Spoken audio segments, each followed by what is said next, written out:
Hello guys, welcome back to solution Mitra. आप यहाँ पे देख सकते हो आज का क्वेश्चन हमारा।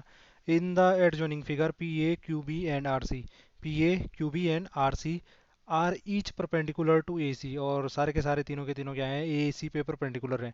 Which of the following is true? तो इनमें से जो हमारे पास चार ऑप्शन दे रखे हैं, इनमें से कौन सा जो ऑप्शन है वह ट्रू स्टेटमेंट बता रहा है। ठीक है जी। ये तीनों के तीनों परपेंडिकुलर है, तो इस प्रकार से 90 डिग्री बना रहे होंगे। ठीक है। अब यहाँ पे देखो, ये पूरा का पूरा जो हमारा क्वेश्चन है, ये सिमिलरिटी ऑफ ट्राइंगल से सॉल्व हो रहा है। कैसे भाई? अब देखो, यहाँ पे मैं अलग अलग बनाने की कोशिश करूंगा। यहाँ पे अलग अलग बनाने की कोशिश करूंगा। मैं सिर्फ दिखा रहा हूँ आपको कि कैसे ये सिमिलर हो रहे हैं। जैसे यहाँ पे देखो, ये वाला ट्राइंगल है। ठीक। एक इस हिसाब से बन रखा है हमारे पास कौन सा वाला, जैसे यहाँ पे पी ए और ये सी, यहाँ पे है ये क्यू, ये बी। ऐसा ही है ना? ये 90 डिग्री है, तो ये भी तो 90 डिग्री है। ठीक। अब देखो पी ए सी, और आई होप आपको दिख रहा हो, चलो थोड़ा ऊपर कर लेते हैं। क्वेश्चन तो आपने पढ़ ही लिया, खैर। ठीक है, ये देखो। तो यहाँ पे आप देखो, इस बड़े वाले में पी ए सी और क्यू बी सी। ठीक है। इसमें देखो, ये 90 डिग्री है, ये 90 डिग्री है ना? मैं देखना चाह रहा हूँ P A C, triangle P A C, और एन ट्राइंगल कौन सा वाला, ये छोटा वाला Q B C, Q B C, ये छोटा वाला। इन दोनों में देखो, एक तो ये angle B, angle A equal to angle B, 90 degree है दोनों। ठीक। दूसरा, इसमें देखो ये एंगल सी, दोनों में कॉमन है एंगल सी, एंगल सी। और हम ए जो सिमिलरिटी होती है, ठीक है, किसी भी ट्रायंगल में अगर दो एंगल भी सिमिलर मतलब इक्वल हो जाते हैं, कॉन्ग्रुएंट हो जाते हैं, तो हम सीधे सीधे कह सकते हैं कि दोनों के दोनों ट्रायंगल क्या हैं, आपस में क्या है, सिमिलर हैं। ठीक है। अगर ये दोनों के दोनों ट्रायंगल आपस में सिमिलर है, ये बड़ा वाला और ये छोटा, ठीक, तो जब सिमिलर ट्रायंगल जो होते हैं, वो उनकी जो साइड्स होती हैं उनमें जो होता है प्रोपोर्शनलिटी का वो होता है, रिलेशन होता है। यानी कि मैं इस प्रकार से लिख सकता हूँ, इनकी साइड का जो रिलेशन होता है, कि जो ये करस्पॉन्डिंग साइड है, जैसे इसके सी वाले सामने है इसके जो, और उस दूसरे वाले बड़े वाले ट्राइंगल के भी सी के सामने की जो साइड होगी, उनके बीच एक प्रोपोर्शनलिटी का रिलेशन होगा। किस प्रकार से? जैसे ये हमारा जो इसमें ये क्यू भी है ओवर पी ए हो गया। ठीक है। ये किसके प्रोपोर्शनल होगा? ये होगा हमारे जो दूसरी साइड्स हैं करस्पॉन्डिंग, मतलब इक्वल एंगल के सामने की, उनके करस्पॉन्डिंग होगा। जैसे यहाँ पे देखो, 90 डिग्री के सामने वाली साइड है ये, लेकिन मैं इसमें रिलेशन नहीं देखना चाह रहा हूँ। मैं जो ये बचा हुआ एंगल है, इसके सामने वाला देख रहा हूँ। ये भी तो इक्वल होना ही वाला है वैसे भी।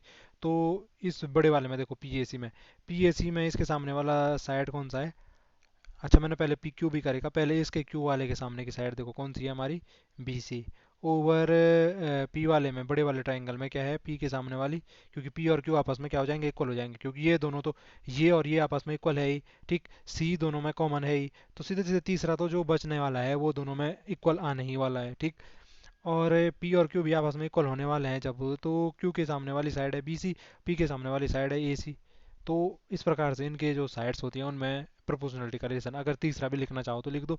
इसके जो 90 डिग्री के एंगल का है, पहले छोटे वाले का लिखा है मैंने, तो छोटे वाले का ऊपर। ठीक। तो 90 डिग्री का एंगल कौन सा है? जैसे सी क्यू। ठीक। और आपको दिख रहा है, चलो थोड़ा ऊपर ही कर लेता हूँ, सी क्यू। और ये बड़े वाले के 90 के सामने कौन सा है, सी पी। ठीक। वैसे इसकी ज़रूरत है नहीं यहाँ पे, लेकिन फिर भी मैंने लिख दिया। ठीक। एक तो रिलेशन ऐसे निकल रहा है हमारा। एक यहाँ पे देखो, सेम मैनर में मतलब सेम मैनर में यार, अब हाँ बार बार क्या लिखूँ मैं। ये है जैसे ये बड़ा वाला ट्रायंगल। ठीक। ये ए आर सी और ये क्यू बी, ये भी सेम इधर की तरफ के लिए ऐसे ही ट्रायंगल बन रहे हैं, और ये दोनों भी क्या होंगे आपस में, ये वाला और ये पूरा बड़ा वाला, ये दोनों आपस में क्या होंगे, सिमिलर होंगे। तो इनसे मैं क्या रिलेशन लिख सकता हूँ? इनसे भी मैं एक रिलेशन लिख सकता हूँ जी। इनसे मैं एक रिलेशन क्या लिख सकता हूँ इनसे? देखो, ये 90 डिग्री है, ये 90 डिग्री है, 90 डिग्री के सामने का साइड। ठीक है। पहले तो मैं ये जो कॉमन साइड है उसके सामने वाले का एंगल का रिलेशन लिखता हूँ इसमें भी। ठीक है। तो इसके सामने वाली साइड कौन सी है जी? छोटे वाले में देखते पहले। एंगल ए कॉमन है ना इस बड़े वाले में और इस छोटे वाले में, तो ए के सामने की साइड है यहाँ पे कौन सी, क्यू बी। और इस बड़े वाले में है हमारी आर सी। ठीक है जी। और अब आती है हमारी इस वाले की है सामने की साइड, जो ये छोटा एंगल है यहाँ पे बच रहा, इसके सामने की साइड है मेरी ए बी। और इसमें जो ये आर बच रहा है, इसके सामने की साइड है हमारी ए सी। दिख रहा है आपको? इस प्रकार से हमारे पास रिलेशन निकल रहा है इन दोनों ट्रायंगल से। ठीक। यहाँ पे क्यू बी की वैल्यू कुछ दे रखी है, हाँ जी दे रखी है, तो वो वैल्यू रख देते। क्यू बी है हमारे पास दे रखी, जेड है। ठीक। आर सी कुछ दे रखा भाई, आपको दिख रहा होगा ना, दिखना तो चाहिए यार। आर सी है हमारा, वाई दे रखा है तो वाई रख दिया। बराबर जी बराबर जी A B, A B A B A B, A B नहीं दे रखा है भाई, रहने दो ऐसे ही। ए बी भाई ए सी, ए सी दे रखा, ए सी भी कुछ नहीं दे रखा तो रहने दो ऐसे ही। ठीक है जी, यहाँ से देखो यहाँ से क्या बनना हमारा। अ, ये मैंने कहा था ये इसको लिखने की ज़रूरत नहीं है, इसको मिटा ही देता हूँ मैं। ठीक, तो इन दोनों में से रिलेशन बता बन रहा है जो, वो देखो है क्यू बी, क्यू बी यहाँ पे भी है जेड, पी ए है यहाँ पे एक्स। ठीक है, और जी, और जी यहाँ पे है हमारा B C by A C, B C भी कुछ नहीं है, ए सी भी कुछ नहीं है, तो बी सी बाई ए सी कर दिया जी। हो गया ऐसा। ठीक, इसको थोड़ा सा मैं रीअरेंज कर सकता हूँ, रीअरेंज कैसे करूँगा मैं। ठीक है, मैं इस ए सी को इधर ला देता हूँ तो यहाँ मेरा हो गया ए सी बाई वाई, क्रॉस मल्टीप्लाई कर दिया, ए सी बाई वाई हो गया, और ये जेड इधर आ गया तो ये हो गया ए बी बाई जेड। ऐसा लिख सकता हूँ, बिल्कुल लिख सकता हूँ।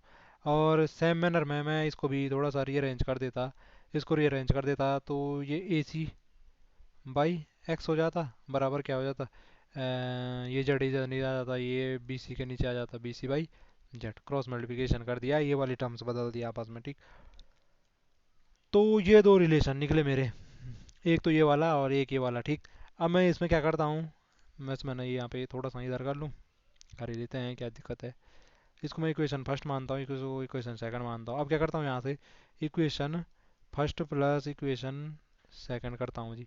ठीक, equation first plus equation second कैसे करना है, लेफ्ट हैंड साइड से लेफ्ट हैंड साइड वाले जोड़ने हैं, यानी कि ए सी बाई वाई प्लस, इसमें क्या था ए सी बाई एक्स। ठीक है, जोड़ दिया जी। और इधर राइट हैंड साइड में राइट हैंड साइड वाला जोड़ा, तो ए बी बाई जेड इधर है, प्लस इस वाले में क्या है बी सी बाई जेड। ठीक है जी। अब देखो यहाँ से दोनों में ए सी है, ए सी मैंने कॉमन ही ले लिया बाहर। ठीक, तो यहाँ क्या बचा, यहाँ बचा one by Y plus one by X. ठीक है, यहाँ बचा जी, यहाँ पे बचा, यहाँ पे बचेगा ये दोनों में, नीचे तो कॉमन है ई जेड। ठीक, तो A B plus B C by Z कर दिया। ठीक है, यहाँ पे एक लट्ठी भी डाल देता हूँ। अब देखो जी, ये हो गया हमारा one by Y plus one by x equal to ये A B plus B C, A B plus B C A C के बराबर होगा ना, तो ए सी बाई जेड। ठीक, और एक ए सी इधर से अपॉन में भी आ जाता है इसके, ऐसे आता नहीं आता, इधर से आता नहीं आता ये वन बाई ए सी, है ना। ए सी से ए सी कैंसिल हो जाएगा, तो यहाँ पे क्या बचेगा जी, यहाँ पे बचने वाला था मेरे पे सीधे सीधे वन बाई जेड, बचने वाला था, नहीं बचने वाला था। ठीक, तो इस प्रकार से यहाँ पे आप देख सकते थे कि हमारे पास ये रिलेशन बन रहा है, one by X plus one by Y plus one by x equal to one by Z. ऐसा कोई रिलेशन देखो हमारे ऑप्शन में है कि नहीं है, होगा तभी तो हमारा आंसर सही होगा। One by X plus one by Z, हाँ ये तो नहीं है, क्योंकि बराबर वन बाई जेड है ना, अगर वो वन बाई जेड इधर आता तो माइनस का वन बाई जेड होता, तो ये तो नहीं है, ये तो है तो सही सी वाला। ठीक, तो इस प्रकार से इस क्वेश्चन को आसानी से कर सकते थे। आज के लिए इतना ही, फिर मुलाकात होगी अगली वीडियो में, तब तक के लिए bye bye and take care.